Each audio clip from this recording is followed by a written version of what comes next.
Breaking today, King Charles may have just saved the British royal family.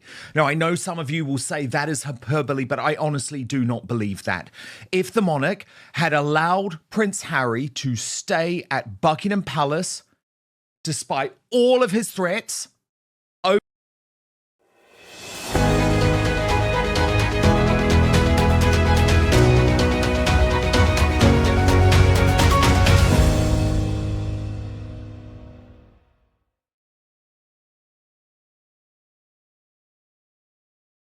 over the past couple of weeks, I honestly believe it could have led to the beginning of an existential crisis for the royal family. So the fact that against his own heart, against what he might say his better judgment, but with the full backing of his son, the heir to the throne, Prince William, the king this morning said, hell no, hell no. The door to Buckingham Palace is slammed in your face, Harry, and Meghan too, I think is the beginning of the reclaiming of Charles's power here.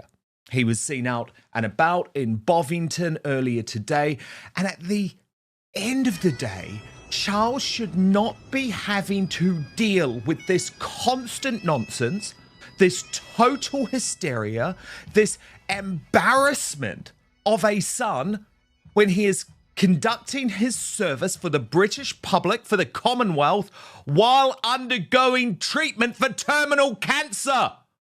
So we're done, Harry. The door is slammed shut. Indeed, I'd be happy if you never came back to this country again. So we're going to get into it all today. I'm going to tell you the breaking news. I'm going to tell you the journalists who have been spreading the propaganda. Goodness gracious me, it's all been kicking off over the past few hours. But first, perfect woman to have today, editor of the Royal News Network, Brittany, is with me.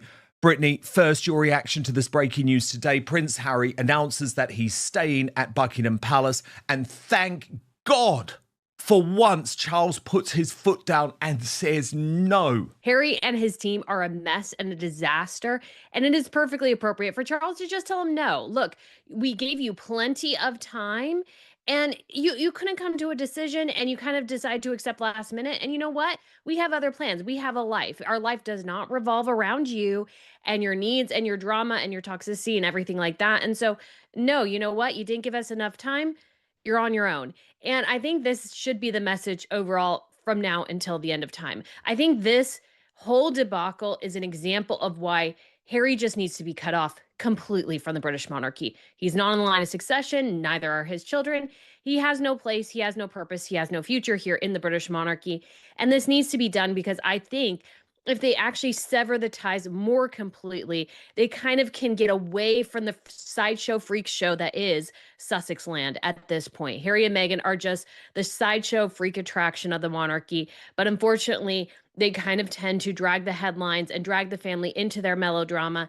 And the only way for the family to avoid that, the British royal family, is to just cut them off and set them loose. Freak show is the right word, Brittany. And that is why I am so angry today. Because he's acting like an out-of-control Z-list celebrity who a manager or an agent or a PR would be saying, go to rehab. Like, shut up. Go to rehab. You're destroying your own career. But this is not just some showbiz career we're talking about, Brittany. This is the future of the British royal family. You know, this matters to us. It matters to our country. It matters to the Commonwealth. It matters to the world. And this is why today is so serious. And Brittany, the other thing that people really have to wake up to, and I know everyone here on Outspoken has, you know, that's why you're here. That's why you're at the Royal News Network, because you understand you can't trust the mainstream media. But these propagandists, Brittany, apparently working within the Royal Rota, but actually just treating Prince Harry and Meghan Markle as if what they say is true, don't just have egg on their face now, Brittany. They have a whole omelette. Okay?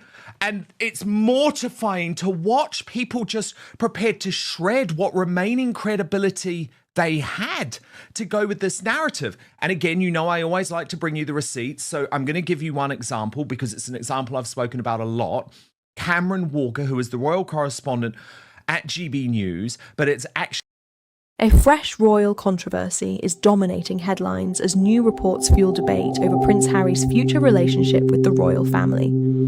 Reports and royal commentary have sparked discussion about Prince Harry's accommodation during future visits to the United Kingdom, with some commentators suggesting the palace is taking a firmer approach amid the continuing tensions between the Sussexes BFF and the with rest of Omid Scobie, who set up this whole weird, creepy relationship with the Sussexes. He actually went on air this morning, Brittany, and was like leaping with excitement because he'd got the big scoop that Harry was going to be staying at Buckingham Palace. Watch this. Regarding Prince Harry's visit to London, GB News royal correspondent Cameron Walker is here with us. Yes, exclusive to GB News, Prince Harry has accepted an offer to stay at Buckingham Palace during the UK visit. This is very significant news, given just a couple of weeks ago we were told no British monarch is ever going to live there again. Prince Harry has been in a bit of limbo as to where he's going to be staying. He's been so concerned, as we know, over the security arrangements for his visits. He's not going to get taxpayer-funded protection. The offer from King Charles has been there, actually, for a number of weeks and months for Harry to stay in a royal residence when he's in the UK. Clearly, remember, Buckingham Palace, focal point of British monarchy, guarded around the clock by armed police officers, and clearly as secure a building as you can get, really, in the United Kingdom.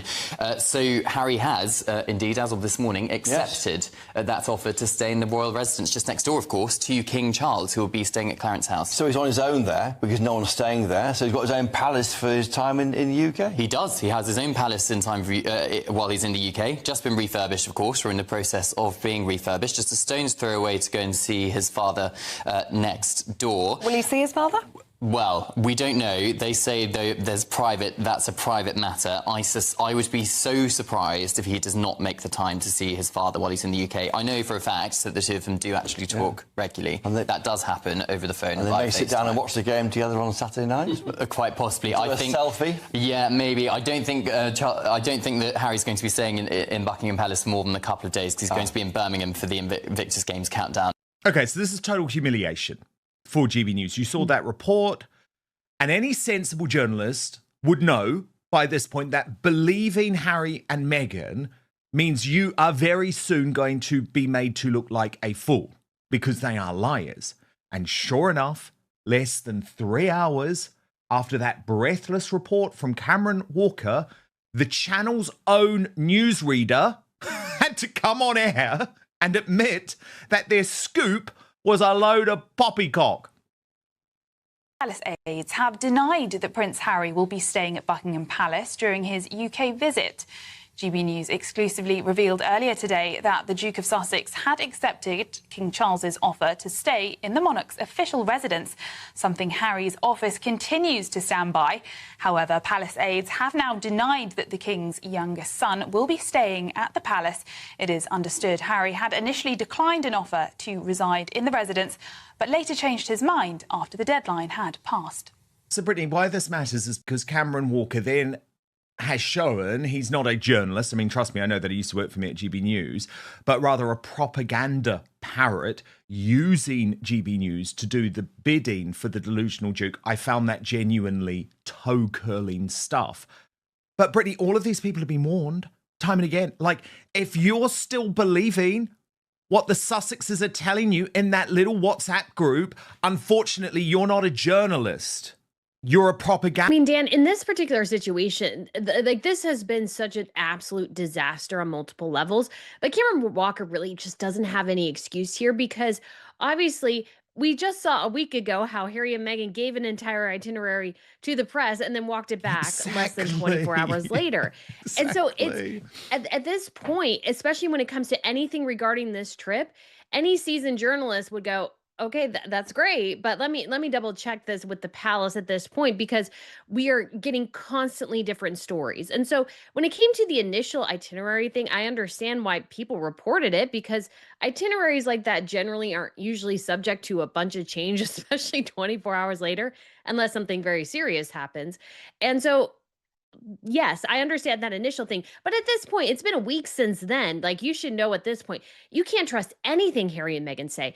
And this, in so many ways, is a critical disaster for them, just such a series of forced errors. Because now everything, like, at least smart journalists, anything Harry and Meghan say is now taken with a grain of salt. Their claims of security, you have to take it with a grain of salt because they have been known now to lie multiple times within the span of about 2 weeks here. And you just can't trust anything. And it's such a bad look on Harry and Meghan. It destroys their reputation. And the reputational damage, I'm sure, is going to be reflected in how Hollywood treats them as well. Because I think Hollywood has seen this on more of a minor scale within productions and things, but now we're seeing it at a macro scale. And they are somebody you can't trust and you can't work with because you cannot trust them to keep their word. 100% you cannot trust them, but you're right, there was no excuse in this case. Then, Brittany, what I want to do is unpick the Buckingham Palace pushback, because again, the mainstream media isn't actually giving you the full truth here, and I'll explain why, because we have this critical verdict coming tomorrow. Don't we? Coming tomorrow, this critical verdict which could determine the future of not just Prince Harry's reputation, but the Daily Mail's reputation. So Rebecca English, who is the head of the Royal Rota, who is personally involved in this case, and let's be honest, is pushing the Buckingham Palace line here, left out a key part of the story, Brittany. And again, I'm going to criticize her for doing that, okay? Because she parroted the fact that Prince Harry will not stay at Buckingham Palace because he did not give the royals enough notice despite accepting the offer. Now, part of that is true. Okay, so part of this is true. So let me just go through the details here. So she says the Duke is understood to have initially declined the King's offer on Saturday because reversing his decision, attempting to accept it just hours later. By then, however, palace officials informed him that the stay could not go ahead because the necessary staffing and hospitality arrangements were no longer in place. Amid the continuing dispute over security arrangements for his family, Charles had personally offered Harry a place to stay at Buckingham Palace. However, it emerged today that the Duke failed to accept the offer before last Friday's deadline, leaving officials with insufficient time to make the necessary preparations for his visit. Harry's team briefed preferred media outlets on Monday morning that the California-based royal would be staying at Buckingham Palace, citing direct discussions with his father. But within minutes and only hours before Harry was due to land in Britain, those claims were contradicted. Palace sources said the Duke had failed to respond in time and that it was now too late. Harry's spokesman subsequently issued an extraordinary statement expressing disappointment and accusing Buckingham Palace of withdrawing the offer at the last moment, a development that has plunged the Duke's visit into fresh turmoil. I'm aware of multiple briefings from Buckingham Palace last week suggesting that the Duke had not accepted the offer of royal accommodation at a royal residence, the spokesman said. Following Ravek's decision not to provide security for his family, the Duke spent last week making alternative security arrangements. Once those arrangements were in place, he was able to formally accept the offer of accommodation for himself over the weekend. It is therefore disappointing that the offer has now been withdrawn, with Tuesday's judgment in the Associated Newspapers Limited case cited as the reason. Okay, that's the key thing there. That's the key line, which Rebecca English was not reporting at all. They went on, however, Buckingham Palace has, however, been aware of that judgment since last Thursday. It is therefore unclear why, having formally accepted the accommodation offer, it has now been withdrawn at the last moment. Now, Brittany, that is critical. And Rebecca English was leaving out a massive part of the story, Brittany, because as soon as it became clear that the Daily Mail verdict was going to be handed down tomorrow at 2 p.m. UK time. And remember, this is a coincidence. You know, there's a lot of people who are saying, actually, this must all be planned, but the British judiciary is working independently here. So it's this really weird, unfortunate coincidence. The King was faced with a nightmare scenario, Brittany, where Prince Harry, who is planning to deliver a speech if he wins on even one of the 14 counts versus the Daily Mail, could end up delivering that speech from Buckingham Palace as if he was some type of formal member of the British royal family. So Rebecca's not being honest. Yes, of course, it was bad, the timing and everything. But fundamentally, Brittany, it was never going to fly him staying at Buckingham Palace anyway. I honestly believe even if he had accepted the offer by the timeline that had been provided, the offer still would have been withdrawn as a result of the Daily Mail court case. The optics are just impossible in this case. I mean, it really is a challenge here, Dan, for Charles on multiple levels. Because again, he wants to see his grandchildren. I don't even think he wants to see Harry that much. He probably just really wants to connect with his grandchildren just in case the worst should happen. And you have all this chaos, all this toxicity, everything that Harry brings to the table now, and Meghan, which it just doesn't really make it worth it for Charles. And then you have the added burden of this court case and Harry going after various publications within the British media, where the royal family tries to keep as much of a hands-off approach as possible because the papers, they have a right of free speech, and so they should be able to report on things. And so the British family knows that they need to be able to have that transparency with the press in certain instances, and Harry is throwing a grenade in that, and there are problems there as well. And you're right, if Harry won, he'd probably do his delivery from Buckingham Palace. He would probably make some sort of statement or do anything to show that, he hey, could even I'm just at make a video, Buckingham Brittany. Palace. That's the problem. He could he even likes just doing make a videos. video. And he's doing it from Buckingham Palace like it can't stand. Now, of course, you still do have some people with a straight face pretending to be reporters but operating as propagandists for Harry, one of them being Chris Shipp, the royal editor of Woke ITV, who said, today, even after everything, after all of the explanation I've just given, I'm not sure why the son of a monarch can't stand a room in Buckingham Palace.